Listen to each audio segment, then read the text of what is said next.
Like that toy took a guy's art, which was awesome, and tried to turn it into a toy instead of trying to make a 3D version of his art.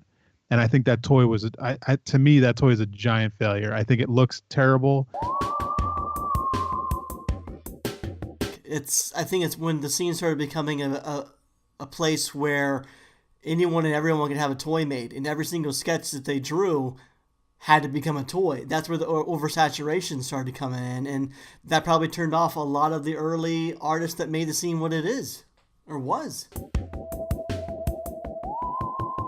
You're not going to get closer to their art than them doing the Paint Master. Like that's cool. That's how it works. That's why that Brandy piece to me looks like her art, because it is. She painted it.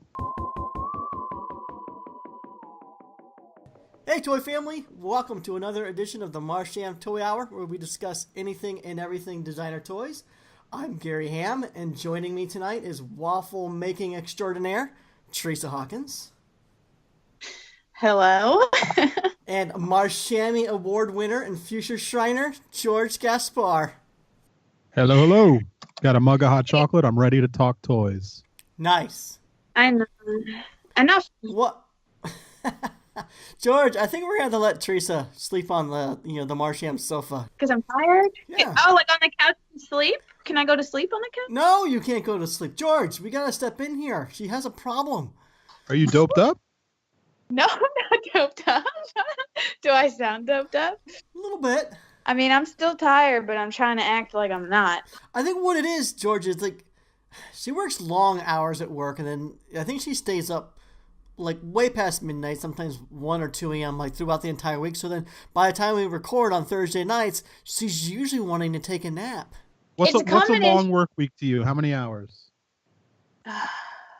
I'm at a point now, George, where like I don't even know. Like it's just like never ending. Like I don't have very good at like cutting things off. Yeah, I hear that. I used to be. You know what I mean?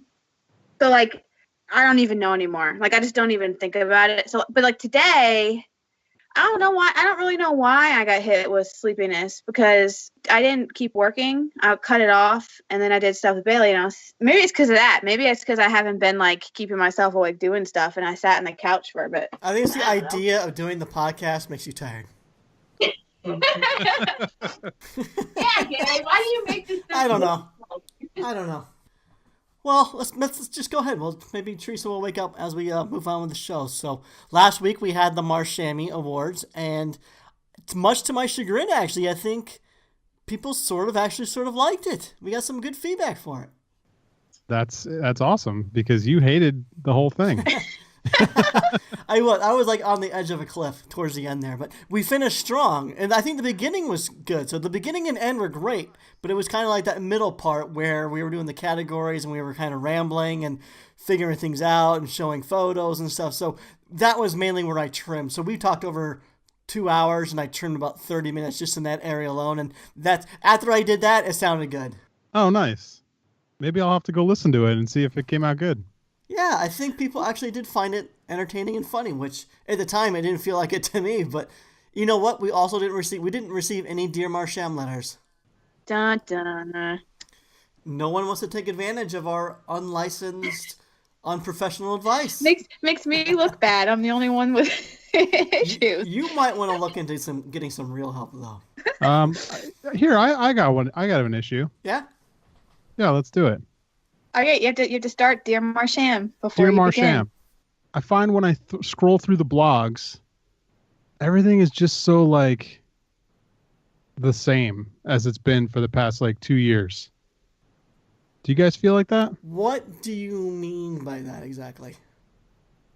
It's either like the same toy, getting re-released in a new way, or it's just like a recycled idea or another Mickey Mouse thing, or like, I don't know, I just feel like there's the same, like everyone's pulling off the same pool of ideas. Yeah. And it's just, everything seems so like boring. I can see that. Teresa and I were talking earlier today just about the number of colorways. I mean, early on, George. Wait a minute. You guys talk when we're not recording? Occasional, like... No one ever calls me. Dear Yes, Marsham, George. Dear Marsham. Another one.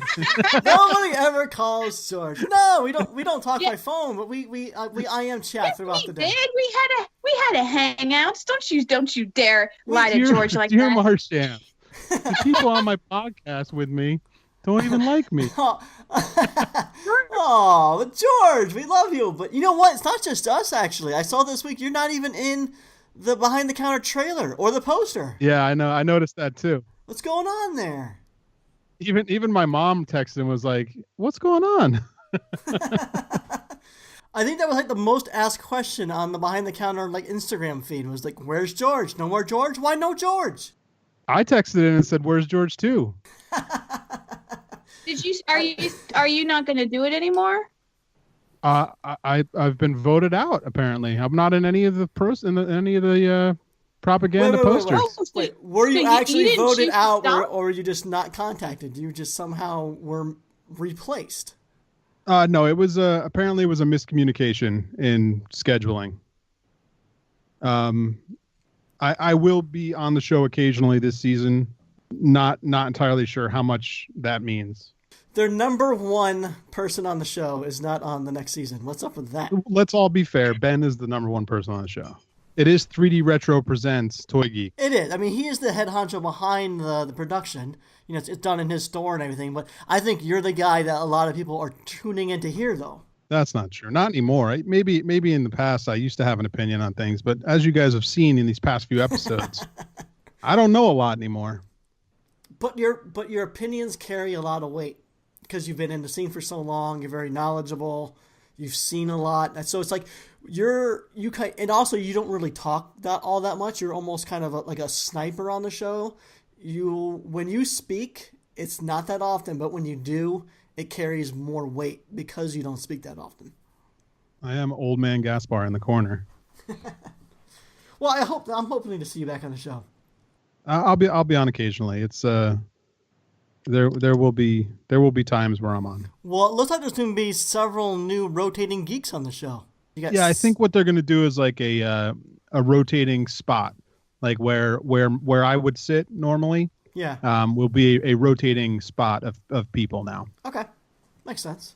Maybe different segments from different people too.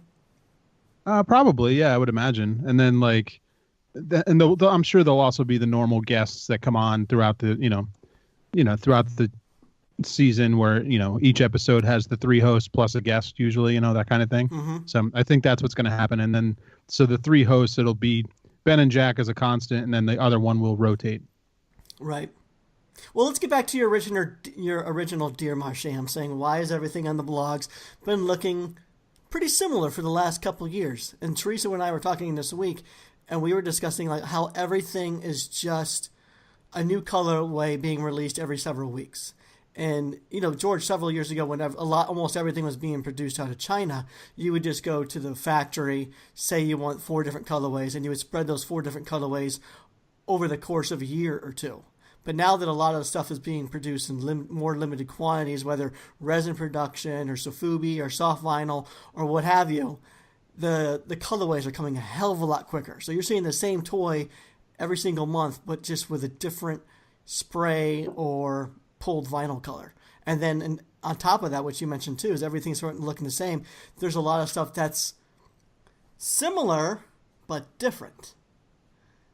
Is that what you're talking about? What do you mean same but different? Well, I feel like, no, I get what you're saying. Like, I feel like if everyone's like, I don't know what it is about Japanese vinyl. Everyone is on it because it's like you said, you can do little runs and stuff. But I also feel like everyone thinks like, just because you're doing Japanese vinyl, you have to do this like mushy, like weird sculpture. Like, it's like they're not making, or I don't know if maybe only all the people that are going there are attempting to do these weird like, I don't know. You see like Paul Kaiju do these cool creatures that he's like developing, and then everyone's like, "Oh, I got to do a creature. I got to do this weird monster with a baby eyeball and teeth down the armpit." And it's like, well, I don't know. You don't have to. Like, you can still do like cool characters and stuff. You can do anything. Like, but everyone's just doing these weird, like, overly crunchy, crazy monsters that they can pour in weird colors. Like, I don't know. It just seems it's boring after a point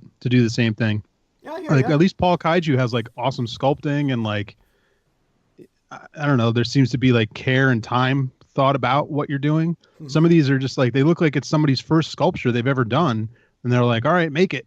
Right. You know, it's like try again. Like it doesn't have to be the first thing you make. I get what you're saying, because I mean, I do think things start to look similar after a while. I think when there's definitely trends and themes, right? Like one of the things we were talking about is like foxes seem to be popular right now, or sometimes like you said, like gross monsters will become popular or skulls will come back. I mean, there's definitely, I think, themes and springboards that people kind of run with, and if it becomes popular, it becomes sticky and a lot of people start using it. I think it's hard when there's, as more and more toys come out, it's going to be harder and harder to make something unique. But that's kind of what art is all about, right? To keep creating new and unique things that people are into. So I don't know, it's tricky, but I think that the trickiest thing for me is the colorway aspect and how it's kind of affecting my personal way of shopping. And I know it affects you too, Gary, where we're getting to a point now where I think we, instead of just immediately, like if we like something and instead of jumping on it, instead we debate and we're like, well, there's got to be another one of these coming more than likely. That's typically not a one and done. So like, how much do I like this colorway? Do I like it enough to go on it, or should I think on it and wait to see if a better colorway comes along? And you start questioning, I think, more what you're going to buy versus just jumping on it. Yeah, no, I'm totally the same way. I'm trying to cut down on my collection, so I don't need a whole bunch of colorways of the same thing. There's an occasional toy where I do like it enough that I want several colorways, but most of the time, I'm pretty cautious and hesitant because I always feel like there's something else is going to pop up.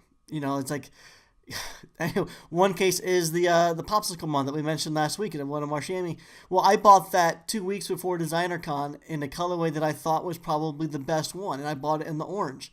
And then I show up to Designer Con, and then I see it at the Cory booth, and their exclusive colorway, which is the one that you bought, George, is that red, white, and blue rocket popsicle colorway. And I love that colorway, but I just bought the orange one at $65. I couldn't drop another $65 on that one. So that's the quandary I have. And it's happened to me enough now that, yeah, I am definitely being cautious as to when I make my purchases. Waffle out the first one and buy the second one. You could. I might have to do that. What I also think is kind of tricky is just the pricing of today versus when I first started to get into it. When I first started to get into it, I think I was mainly buying the toys that range anywhere from like $20 to $40, and it seems like the average mean price of toys has definitely escalated, especially when you get into the Sofubi and the more limited edition stuff. I mean, the average there is probably about maybe $60 to $70, it seems like, and I just would never pay that price for multiple colorways and stuff. But like one thing, I was going through my closet this weekend and I came across a box of Bossy Bear toys that I had, and all 4 toys are exactly the same except for the position of the pupil. And Same color and everything? Exactly the same. Box, colorway, everything. The only thing in difference is the pupils are, in different places. One's looking up, one's looking down. I think the reason I bought all 4 of them because it was a cheap toy. It was only $12 each, so I paid less than $60 for all 4. And I think I was going to display them on a shelf, either like Brady Bunch style or just have them kind of looking at other toys in my collection. Yeah. But I never did anything with it. I just found them in a box. They've probably been sitting in that box for over 8 or maybe 10 years. Well, that was a waste of money, Right. Well, it's so hard. For me that likes so many things, it's so hard for me to try to pinpoint a direction with my collecting. Like, do I just buy one of each? Do I just buy a lot of the same thing? Do I only focus on a color or an aesthetic or a size? It's just I can't come up with like a way to hone it in. So I think that's why it's gone all over the place. Yeah. I've definitely had shelves that were, themed to certain things and have gotten rid of that over time. And like I had a green shelf at one point and that green shelf's gone, but now I have a medic shelf. And I'm sure at one point my medic shelf will go, I'm sure it'll move away. Yeah. I'm trying to figure out if there's like a lesson in that for myself of like, I feel like it's just maybe a product of the scene, but I feel like everyone at some point reaches a point where they look around and go, oh my God, I have too much. Like that's me for sure. You just described me. Like I think, and I don't know, George, I mean, do you feel like you hit that? Is that why you feel like you're not, super into collecting? Like you hit a point where you're just like, I have too much. I mean, I don't know. Like I definitely still like to buy all the stuff that I like. I haven't been seeing as much stuff that I like as much. Okay. That like the things I want to spend my money on, it's nothing is really like jumping at me that. So I guess Gotcha. I see less things that I want to spend as much on, and I think the prices, like Gary was saying a bit ago, have definitely creeped up. So to buy in, because there's a lot of this stuff, since it is so limited, like there's all this Japanese vinyl or resin stuff, because it's so limited, the prices are a bit higher than they would be if it was production stuff. And Yep. it's just, for me to pull the trigger on something, I really have to like it. I have to, and I have to know where it's going to sit on a shelf, and like my shelves are full. So it's like, it better be something I really, really want. Yeah. So I don't know. I think it's just a little harder to buy in these days at certain things, and than it was in the past, when it's like, oh, I got plenty of room, and Do you the think things are cheap, and I don't know. Do you think that we've gotten a little jaded, George, having seen so much of this for so long? What you mentioned, a lot of stuff sort of looks the same. It's hard to impress us at this point. It's really hard to be wowed and excited about certain stuff because so much of it is sort of a same vibe that we've been seeing. I mean, maybe because like the first time you see an artist like use Mickey Mouse and make this crazy thing, you're like, wow, that's Wow, awesome. yeah, Like that's like that's so cool. I've never seen that before. And then the 16th time you see someone take Mickey Mouse and use his gloves and use his shorts and use his exactly. buttons, and it's like, guys, we've seen it. All right, we get it, Mickey Mouse. All right, well, you like the same things we like. Like, come up with something else. Like, I think it just becomes repetition at that point. Like, and how excited can you get for that, Yeah. Honestly, I think that's what it is for me. I think I've just become jaded, with certain things. It's really hard to impress me or me to get excited about certain things. Like, I can only see so many dissected versions to where I just almost become desensitized to it. Like the other day, my coworker, he was going through Instagram and he came across and he showed me like, Gary, this is amazing. Look at this. And my coworker knows nothing about designer toys and Jason Frinney. So he showed me the Mighty Jack's dissected Easter bunny. It was a chocolate bunny with the, half dissected, and he thought it was amazing. And that's because he's never seen it before. He was not familiar with any Jason Frinney dissected stuff. But to me, it's like I've seen it. Like, impress me more. No, I get it. I mean, that makes complete sense. And That's why. Oh, go ahead, George. I was gonna say, don't get me wrong. There's still pieces like 3D Retro is releasing a Nathan Oda Tree Boy, Yeah. and that thing is incredible. Like, that piece makes me excited to buy a designer vinyl, because like that piece is awesome.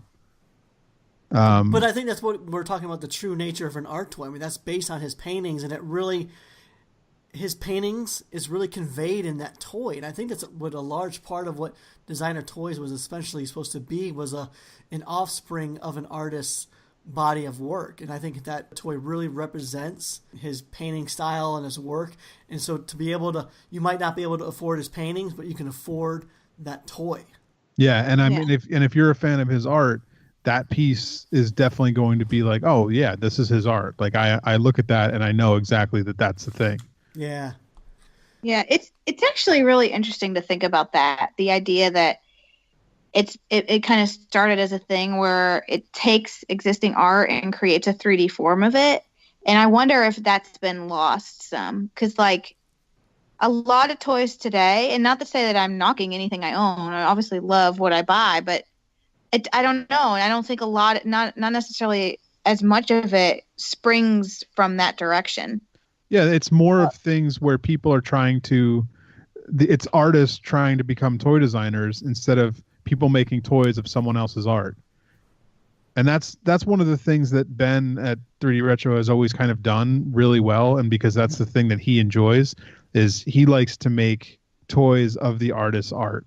Mm-hmm. He's not asking an artist to design a toy. He's working with an artist who has art that he likes, and he's turning that art into toys. Even that KRK piece that he did recently that finally came out is the punk kid, skateboarder kid. Yep. You like, that piece is KRK. Like, you look at that with that box art, like the box really, to me, the box really enhances that piece even.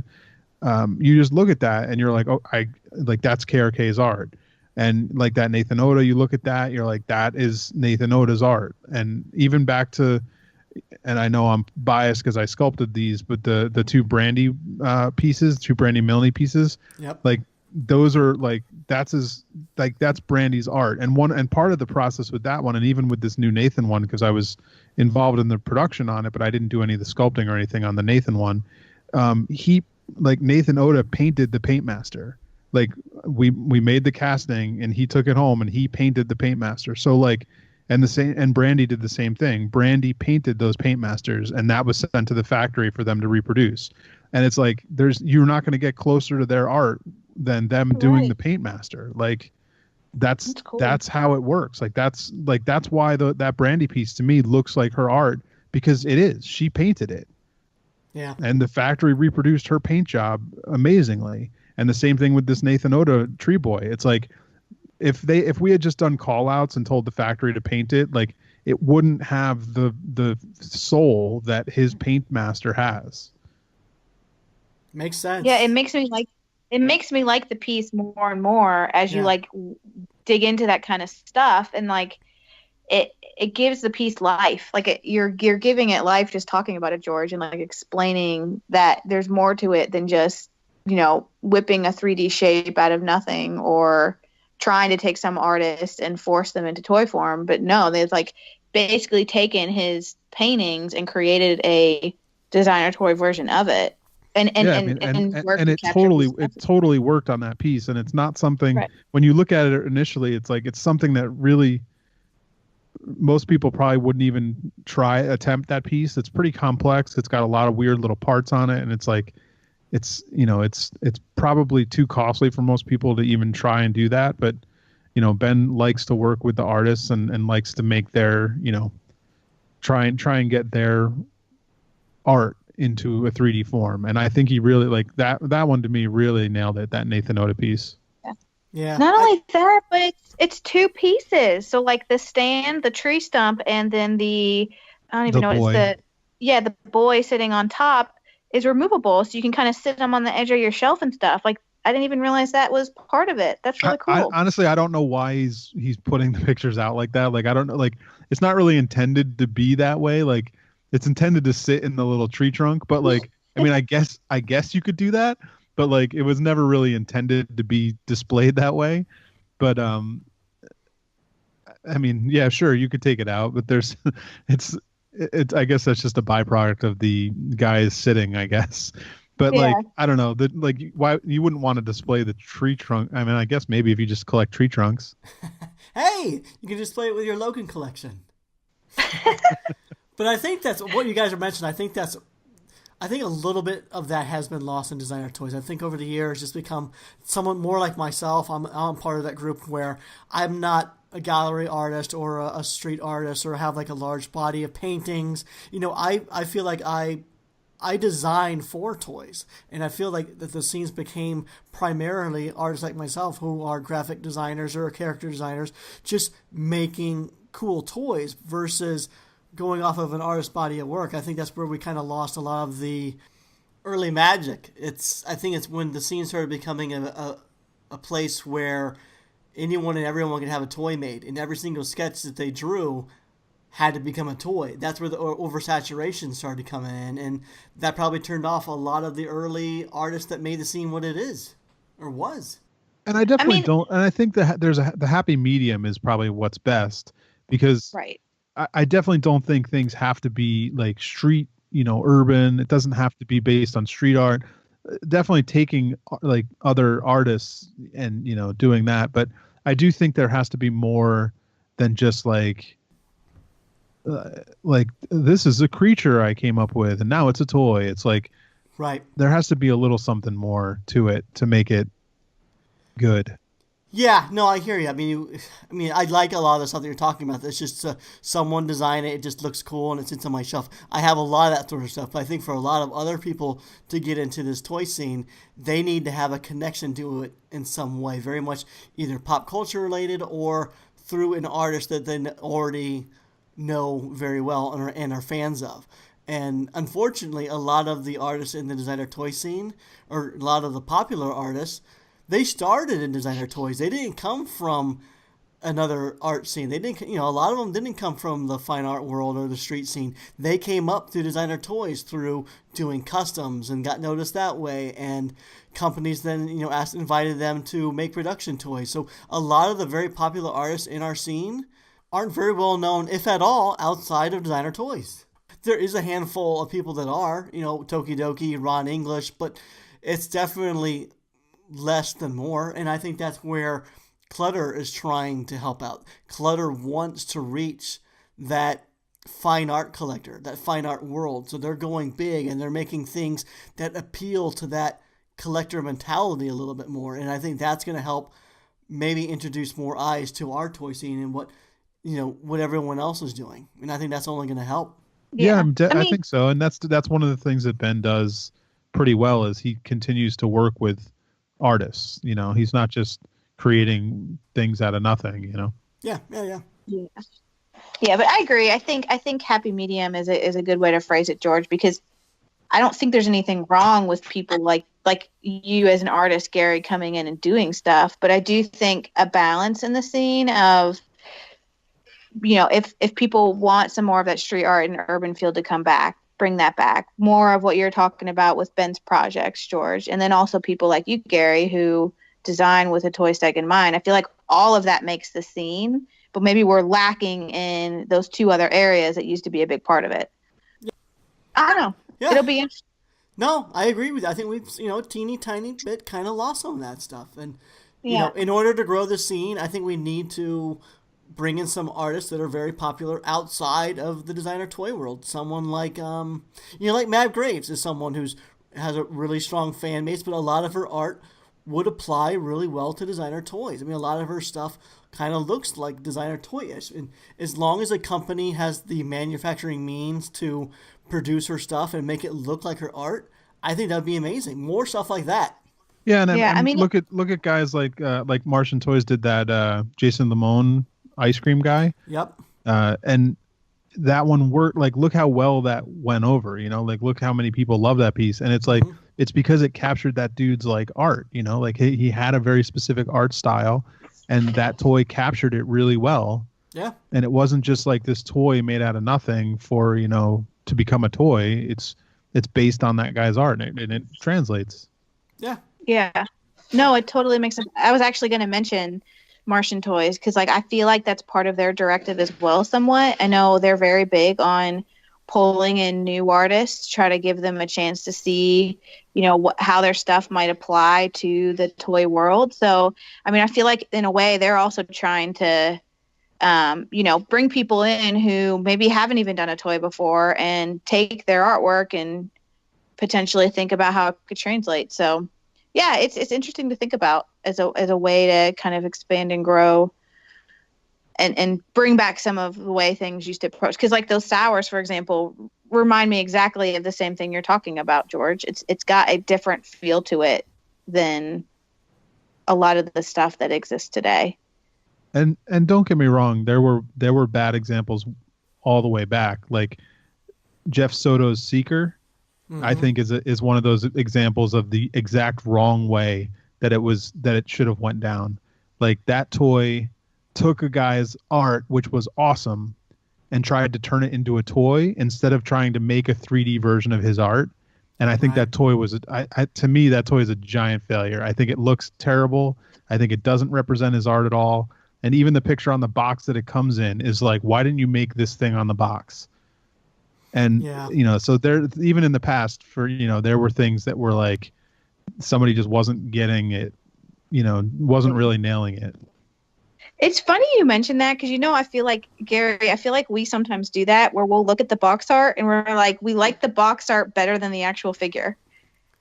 And I think it comes down to what George was saying is like, if you don't keep the artist involved through the whole process, and if you're not willing to devote the time and the money that it takes to make that representation of their artwork the best as possible, because a lot of times these companies are just take someone's painterly style, throw it into a vector format, do call outs for it, and just say, hey, factory, do your version of it. But when a painter in the 3D Retro case where the painter is actually doing their application and they're expecting the company to match that, that's when you're going to get that high quality work. And that's what Martian Toys did with the Abominable Snow Cone. That's what 3D Retro is doing with theirs.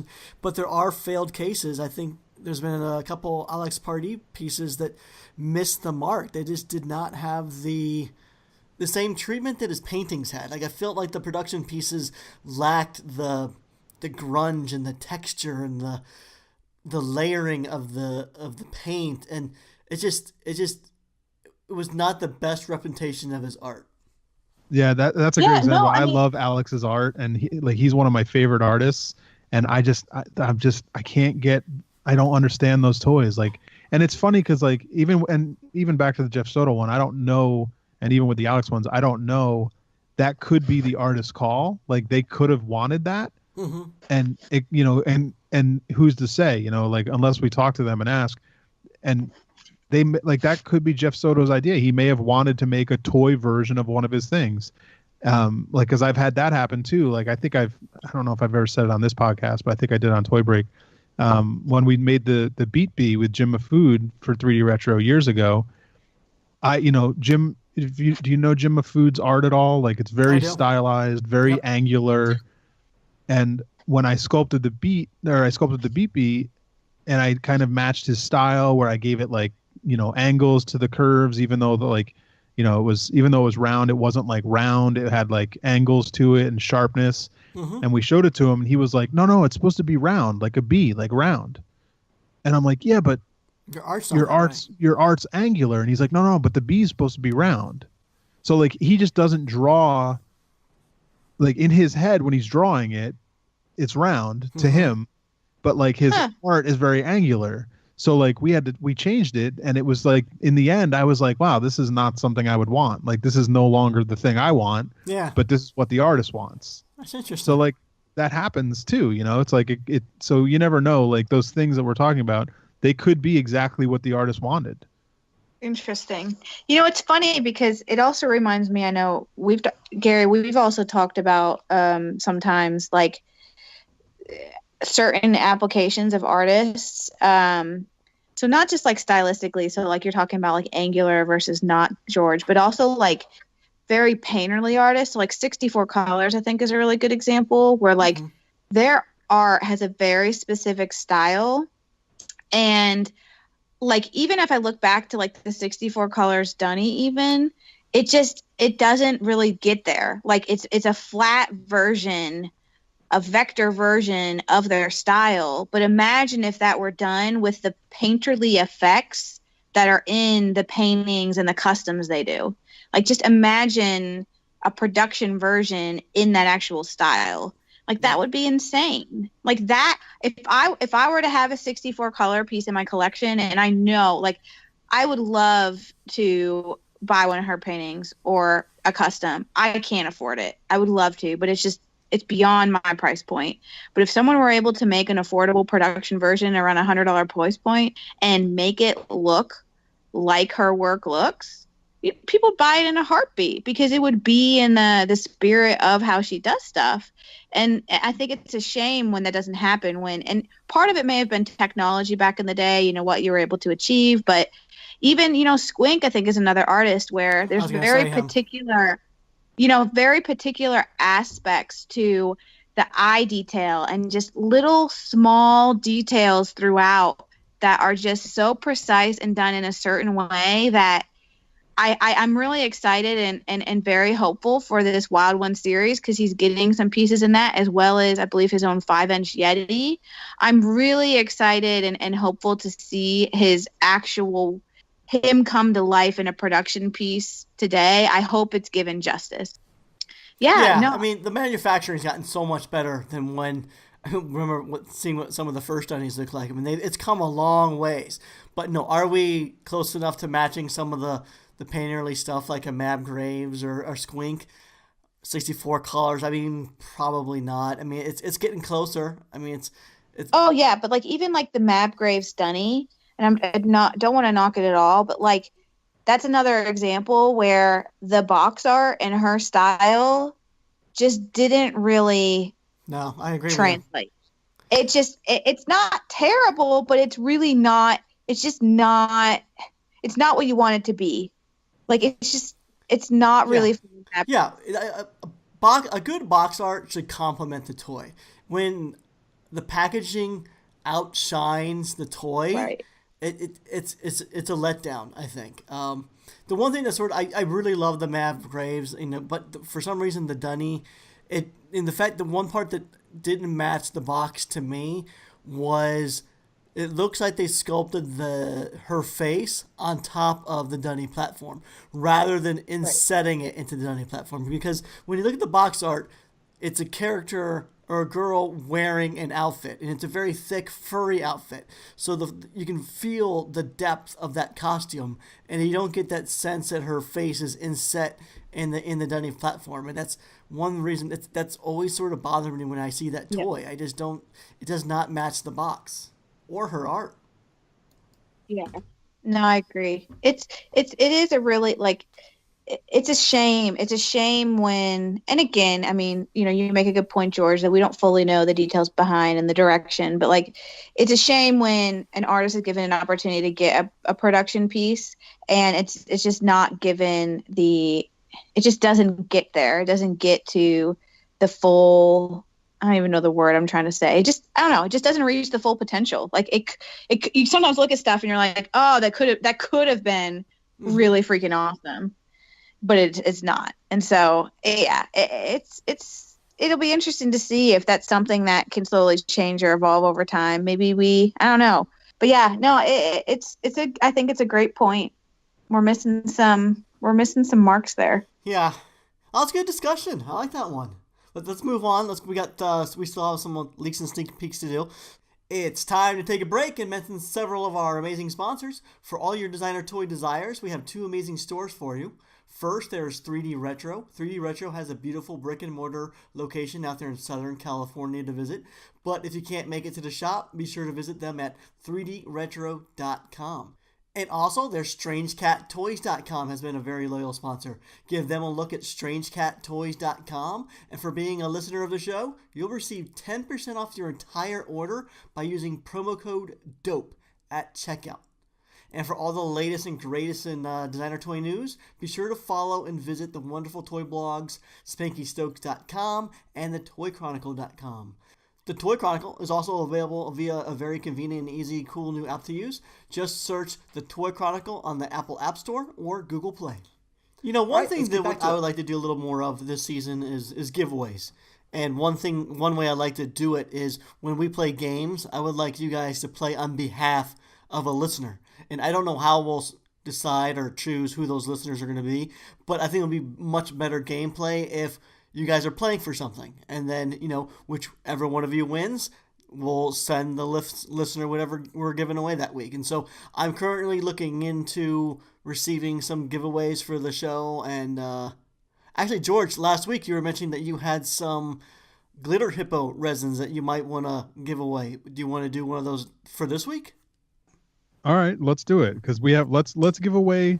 Let's just start with, we'll give away one of the sculptures, one of the actual glitter hippos. Well, let's just pick a color. Let's start with red, since it's the first one on the rainbow. Okay. So we'll give away a red glitter hippo. Go to the Marsham Instagram, find the glitter hippo post that we're going to post, and share it. And then so that way they're sharing a link to the glitter hippo campaign on Indiegogo, and one winner will get a red glitter hippo. Sounds good. I like it. And we'll announce the winner next week. Sure. And you should also go back the campaign on Indiegogo. Definitely. Sure. Yeah. And since you mentioned Glitter Hippo on last week's Leaks and Sneaks, how about we just jump into Leaks and Sneaks right now? Let's do it. Okay, ladies first. Teresa, what do you got for us this week? Okay, so I have actually Toys Are Evil to thank for this, because he actually posted a fun little collage of some different sculpting things he had seen for things to kind of get excited for 2018. And one of the items in that collage was something I had never seen before by an artist I did not know, and so I dug into it. The artist, her name is Iris, and I believe her toy company name or what have you is called Studio Toy, TOI. but her Instagram is IRIS_TGU. My head hurts, Teresa. That's good. That's good. But anyway, Studio Toy is based out of Thailand, and they are working on an adorable fox sculpt called Fenny.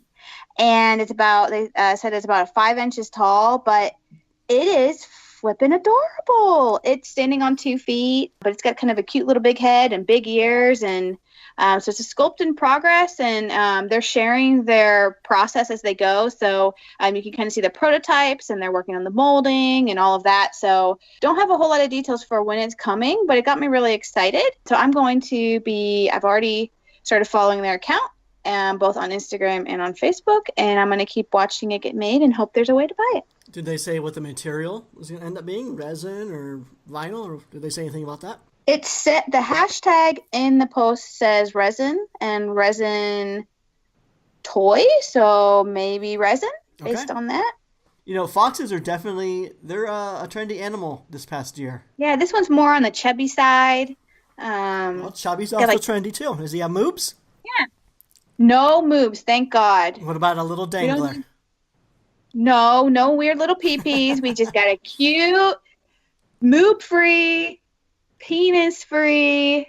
That's one. I heard you said 19 penis words last week. No, 13, but 13's still bad enough because Silly counted, and I can't believe that I said it that many times. You know penis is not a bad word, right? I know, but it's just... I think it got to a point through that podcast, guilt, right? though. It's your Catholic guilt. It's that, but I think I don't know, maybe I got used to it with how many times I said it. We got to find you a new word, because you can say penis no problem now. Now it's just free-flowing penis. I know. What have you all done to me? Free-flowing penis.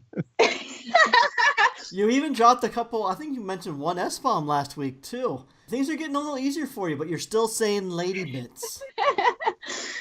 I like to keep it G, not even PG, just keep it nice and safe for 3 and up, nothing. No, I get it. I know some of our listeners act like they're 3, but I get it. Anyway, so check out Studio Toy, TOI on Facebook, or go to Toys R Eve on Instagram. You can check out the little collage link off. There's also links to lots of other awesome projects in the works, but that one particularly stood out to me just because it was an artist that I wasn't familiar with, and it's adorable, and I hope I can get one. Okay, awesome. What about you, George? Well, actually, I just ordered mine at the beginning of our recording. Mine is actually Stroll Drool. I don't know if you guys have seen it. I've seen it, yeah. Over on Spanky Stokes, they did Strange Cat Toys and Spanky Stokes combined efforts and made Stroll Drool small batch beard oil. They say it's actually dyed blue, like Stroll Drool would be. Okay. And they say it will not make your face or beard blue. So I'm hoping that part's true. No smurfing of yourself. Yeah, I don't want to be smurfing. And Matthew Ryan Sharp did the art on the bottle. So head over to Strange Cat Toys. They are a sponsor. You can enter DOPE for 10% off, like I did, and order yourself a bottle of Stroll Drool. Nice. Now, what does Spanky Stokes know about beard oil? He doesn't have a beard, as far as I know, or never had one. Yeah, but he knows about smelling good. Like freshly squeezed milk. I don't know. I don't know if that's true or not. So regardless, I mean, the man loves his milk. He told us so on the podcast, like a gallon a day or something like that. But anyways, it seems like it's going to be the year of the stroll. I mean, we got the beard oil now, and the wild one there's being teased as the Wild Ones Dunny strolls, and I think there's going to be 2 colorways in the new Dunny series. Wait, are you serious? I haven't seen that one. Yeah. It's called Wild Ones. Yeah, George, just check Spanky Stokes' Instagram account. He's been teasing the leaks of his Dunny strolls, and I think the new series, the Wild One series, is set to come out in February. Oh, that's awesome. Yeah, the Wild One series, actually, I'm pretty excited about because it's a mixed artist series. Squink's finally coming back to get some production pieces. Linda Panda's back, which is exciting for me because they're both on the cuter side, but it's a good mix, too, because there's also some, not so cute options in there. So it looks fun. It looks like a good mix of artists, and I'm excited to see the actual, like, so far I think they've only released vectors and then some box art recently. So I'm excited to see some actual product photos come out soon. Yeah, I think when does that release? Oh, February 9th. February 9th, but they said they're going to be every day. They're going to sort of like leak something or show something leading up to the release. So I would imagine pretty soon we're going to start seeing eventually, what the physical form looks like. Right now, where you've just seen sketch and vector art, but everything looks better once you see it in 3D form and painted. Oh yeah, for sure. Well, that's cool. I'll be hunting down a Stroll Dunny, I guess. Yep. Oh, I think you got some connections. You might be able to work it out, considering you just send them about 300 strolls that you had sitting. Hey, in I your closet. still don't have a vinyl Stroll. I still want one of those too. I don't even know if Spanky has them. To be honest with you, Yeah. I think that was all done through Tag Art Gallery, so he might not have any control over that. Probably not. Yeah, he probably just lent them his character. I'm sure he was probably received one of every colorway, but not enough to mail out. But I guess I'll go next then. So mine is sort of a little bit of self-promotion that's kind of based on the Autumn Stag, Andrew Bell and Pauber. So Andrew Bell did his take on my Autumn Stag. It's an extremely different take, which I love. It is a very more sinister and dark version. It's called the Night Stalker edition, and it was actually available for pre-order a year ago, and it's just now getting in the hands of collectors now. It was a very long process because Pauber really wanted to nail down the paint and the treatment and the texture, and they nailed everything. It looks gorgeous, and so now that it's available and getting in people's hands, we want to offer the collectors a second chance opportunity, because the first pre-order, people did not know what the physical product was going to end up looking like. They were kind of just buying it based off of the vector art. So now that we have it in hand and it can show what the final piece will look like, we wanted to offer up a second chance opportunity at pre-orders. So if that's something you're interested in, it's going to be only a 1 week pre-order stint. By the time you're hearing this, there's probably only a few days remaining. I mean, Pablo had only a 1 week pre-order window for it. It was from January 25th to February 1st, so that's coming up pretty quickly. The piece is $499 plus shipping. This will be the only time, probably the one and last time, to get the Autumn Stag, and this will be the last time to get the Night Stalker edition for sure. So we're only making what is pre-ordered, so if this is something you're interested in, head on over to pauber.com. I was just going to say that's pretty cool that because now you can see what it looks like. Like, that's pretty cool that they're able to offer it again, just because. Yeah. I mean, some people may have been on the fence about it, so. Yeah, when you're dropping that kind of money, I think you would want to see the actual piece before you order. And I think the pre-order last time was a little up against the holiday, so I'm sure a lot of people didn't have that sort of money to put down on a pre-order. But I believe you put up 50% up front, and then when it's ready for shipping, then you put up the other 50%. This pre-order will not take nearly as long to receive. The first year, they spent really nailing down the paint treatment and how to do it, and that's why it took so long. But this second run will probably only take a few months, I would assume, if whoever pre-orders it this time will receive it in the second quarter of this year. But yeah, if that's something you're into, check out pauber.com.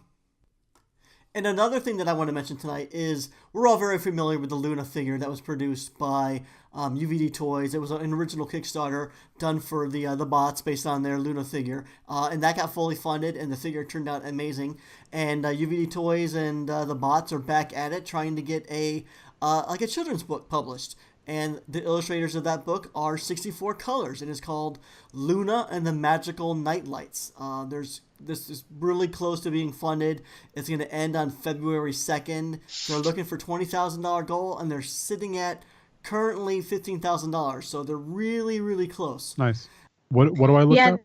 So if this is something you're interested in, just search Luna and the Magical Nightlights on Kickstarter. But I think it's really cool that they're now putting a backstory to Luna and everything, and it's great that 64 Colors is going to illustrate it. They've already shown a few pages of what their illustrations will look like, and they look beautiful. So, yeah, excited for it and hope it funds. And they got a lot of great reward levels, so just take a look and see if you can help them out. It does look super cute. I love Luna. I actually supported that Kickstarter. I have my purple Luna up sitting with some of my critters up here. So it's a super cool Kickstarter, and hope it'll get that last bit in the last week and get funded. Awesome. Let's get that going. All right, that wraps up Lisa's Sneak Peeks. So you guys have both been collecting for a while. I was curious, like, if you guys can go back in time, what advice would you give yourself? Like, is there something that you would tell yourself that you know now that you would do differently? Or maybe there was a toy you missed out on getting that you can never find now, or anything like that. Like, what would you do differently? I think the one thing I would probably go back and tell myself would be to buy that red sour at Comic-Con, even though the guy was kind of a douche. Because then I missed it, and because I was making a point, like, fuck you, this guy's a douche, I'm not buying it. And I should have just bought it, because now I've never been able to find it. Oh, that toy never comes What on the toy is aftermarket. this, George? What's a red sour? It's the red colorway of the sour toy. There was 4 colors: green, brown, orange, and red was the Comic-Con exclusive. It was they were literally the booth next to us. So for the 4 days I sat there, like, contemplating getting it, but the guy was like so standoffish and like weird that I was just like, I don't want to buy this from this guy. Like, he's our booth mate, and like he doesn't even say anything. Like, so I just ended up not getting it, and then now I've never been able to find it. Yeah, I mean, Teresa, it's called The Sours by Brendan Monroe. It's the white whale toy for a lot of collectors. Ryan Rutherford mentioned he was on, and they're fantastic. I think there was like 50 of them or 100 of them, something super low. They never come up for sale. Oh, this is a weird kind of toy. It has. I feel like this toy represents designer toys extremely well. I mean, this. Yeah. I even have sour tattoo. I even have a tattoo of the sours. Oh, you do? I didn't know that. Yeah, like I'm a big fan of that toy, man. I love that thing, and I've got 3 of the 4 colors, and I just can't find that red. Oh, I didn't know you had the other one, so you're just missing the elusive red. The green one's cute with the little green leaf. Well, they all have little leaves, or at least the red one does. The leaves are different. You can pop the leaves off and put them in different patterns. There's different ones. They're a little, like, when I first look at them, just for my taste, I'm kind of like, oh, that's kind of weird. But like, the more you look at it, you kind of enjoy its little pudgy, simplistic shape, and they're awesome. They're super simple, but the sculpt is really nice. It's really subtle, and like, I don't even know who did the sculpt. It's really good though.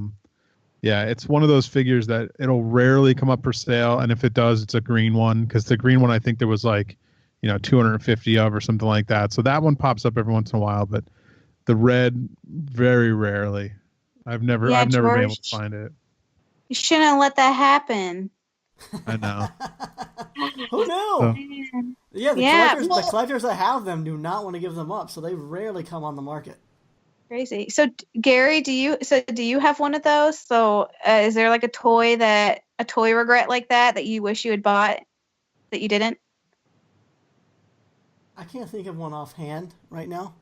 If you think of one, you have to add it in, because like I don't think I mean, I've been in the scene, I feel like a decent amount at this point, but not to the extent that you all have. So like, for me, I'm more in the part, like, you all remember when stuff was released. You're like, oh, I remember being there when that thing was released, or when that was released, or when that was a hot item. I'm more in the seat where a lot of the older stuff is more of just, it's just like, oh, I wish I could have been there to get that. And now I'm just, constantly trying to find certain pieces that I never had a chance to like get at that time. So yeah, I get that. So it's hard to... I just eBayed it real quick just to see, just because I haven't checked in a while. There's literally a green, an orange, and a brown. The lowest one is $250. Wow. And then that's the brown. The green is $325, and the orange is $500. Oh my gosh. Yeah, that's a good market value going on for those bad boys. They're probably back in 2006 when they were released. How much were they? Maybe 30, 40 bucks? I think they were like $50, maybe 50? 60. I think that's one of the reasons I didn't get the red, because it was $60, and I was like, that's a little expensive for that small toy. Yeah, I remember it being small. For $60 in 2006, that was a pretty spendy toy. I mean, I think the average for toys back then were, the majority of them were probably $30 to $50. So for picking up a toy at that size for $60, that's definitely not the norm. Certainly not compared to today. Yeah, no, it was definitely not. And I was just like, but I should have done it. You should have. But you know, But Teresa, I can't really. I wish I could think of one. They're all kind of escaping me. But since I've been going through the waffle sites, a lot of like old toys have been coming up there, and it's like it's been a trip down memory lane because I'm having like, it is kind of remember like. yeah. It's making me remember some of the toys that I passed up on. That today, if they popped up on the market for what they were back then, $10 or $15, I'd probably go after a few of them. Like one of them was that David Cho blind box series. Kind of looks like a little whale. Oh, the toy. little whales and Yeah. stuff. Yeah, Yeah. that was a cool toy. I love those guys. Yeah, so if I saw that toy today going for $10 or $15 on a blind box series, I probably would pick up a couple. But today, I think they're reselling for probably $40 to $50 depending on which one you have. Can I just give a little sponsor update again? My Strange Cat Toys order that I ordered at the beginning of the show, I already got a text that says it's shipped. Nice. Wow. It was like Sweet. within 45 minutes, the text came through that says this is shipped already. Damn. See? Strange Cat Toys is on it. Strange Cat Toys, sponsor of the Marsham Toy Hour. Yeah, they're Dope. Woohoo. dope. I totally want to come back to the price discussion, but I don't want to deviate from our revelations of past. But there for me, I don't really have any either. But I'd be curious if you come up with anything, Gary, because I know you've been around longer to see certain things that may have struck your fancy. But There definitely are. Yeah, I just can't. For think me, of it's them. the sour and the AT-AT. Those are the two. Like and the turtle camper. I have three. The sour, the AT-AT, and the turtle camper. Oh, those are all good. Jeez, the turtle camper, Jeremy Fish. Wow. Those are all three that I passed. I was like, and I think it was all price related. Oh, that sucks. And Jeremy Fish too. Like he's kind of a good example of what I was talking about earlier. A very well established artist outside of the designer toy scene that, lended his skills and talents to the designer toy scene. Like he was a very popular artist out there in San Francisco. He was doing a completely different thing, but his artwork applied well to designer toys, and he brought his fan base to designer toys. But I mean, that's funny that you would pass up on his toys because of price, though, George. Because you would buy those toys at their price the same way today. Yeah, true. right, which is like it's Oh, I got one for you, Teresa. It just hit me. We were talking What? about it a while ago. It was actually The Kid Onion by Easy Hay, produced by Artie Toys. oh yeah. Yeah, so I have one cutaway. It's a purple and like blackish cutaway, but my one regret is not getting a few of the other cutaways, especially the OG cutaway I love. There was like a white, red, like an orangish red colorway that I really liked. So I would go back and pick up some of those colorways. Well, Gary, remember, we found it, I know, we did. but it was expensive. It was expensive. The shipping was as much as the toy. I think I'm going to hold out and try to find one stateside. It's I Kid know. Onion. That's the thing you're talking about. Kid Onion. Yeah. By Easy Hay. That's cool. It almost looks like a Horrible Adorables type thing with all the little. Yeah. Yes. Shingle Yeah, layers. totally. So like yeah, like that one's super cute. And I feel like that's the thing is like so many of those older toys that you're talking about, like I never see these things pop up. So either people and the thing is too, I know like you will talk about all the time, like the amount of things made back in the day was a much higher number than the things being made now. So it's like I know there are maybe 500 of those onions out there or whatever, and maybe they made lesser ones of certain colors, but like there's certain they're out there, but like either people are really into them and they don't want to sell them, or like a million people have them in some boxes that have been sitting in a closet and they need to get their act together and let us get at them. It's true. I know. I'm looking at the photos now of the Kid Onions that I've missed, and there's some great colorways of this thing that I want. I mean, my favorite I do think is the original, which is that primary color based one. Yeah. But they're all great. It's one of those toys, and I mean, maybe you kind of have a point about what you were talking about at the beginning, George, about everything starting to look the same. I mean, I want more stuff like this. What year was this toy? I don't remember it at all. It's pretty big too. Yeah, it is. It's probably a 5-inch figure. Fits really well in this palm of your hand. What year was this? 2008, I want to say. Wait, here we go. Here's a Toys R Evil post. 2008. Designed by Easy Hay. 4.7 inches tall. Retailed for $40. It's something I would never buy, but I like it. It's a cool looking thing. There's a pink and black and white one that's really cool. Yeah. That's someone I don't know what colorway that is, because that was not part of the original release of 4 colorways, so that must have come along later. But I love that colorway, and what was neat about them, they came in this little onion bag. You know how onions come in like a netted bag? That's what this toy came in an onion netted bag. It was cool. Oh, did it really? Yep. Oh, that's a cute packaging idea. Mm-hmm. Man. So that's my regret. I'd go back in time and buy probably 3 or 4 colorways of this thing, because I love that toy. It's kind of like you, George. You just, I don't know, I bought one and I wish I had more. Which is funny, because going back to the beginning of the show, I was saying that I don't like to generally buy multiples of the same toy. I just need one, but for some reason I like the aesthetic of this toy enough that I want a bunch of them. It's one of the rare few things that I want multiples of. All right, so you know what? I gotta go to the bathroom, so let's wrap it up here. So why don't each one of you take a brief moment and let the listeners know where they can find you? Ladies first. George. Okay. Well, if you want to find me, Teresa Hawkins, check me out on Instagram. My username is tmhawk24. George. And you could follow me on Twitter this week at George Gaspar. Whoa. Shaking things up. I am Gary Ham. You can find me at Gary Ham on Instagram or superham.com. This has been the Marsham Toy Hour. We're going to do this every week, not because we have to, but because we want to. So until our next transmission, we're signing off. Bye. Bye.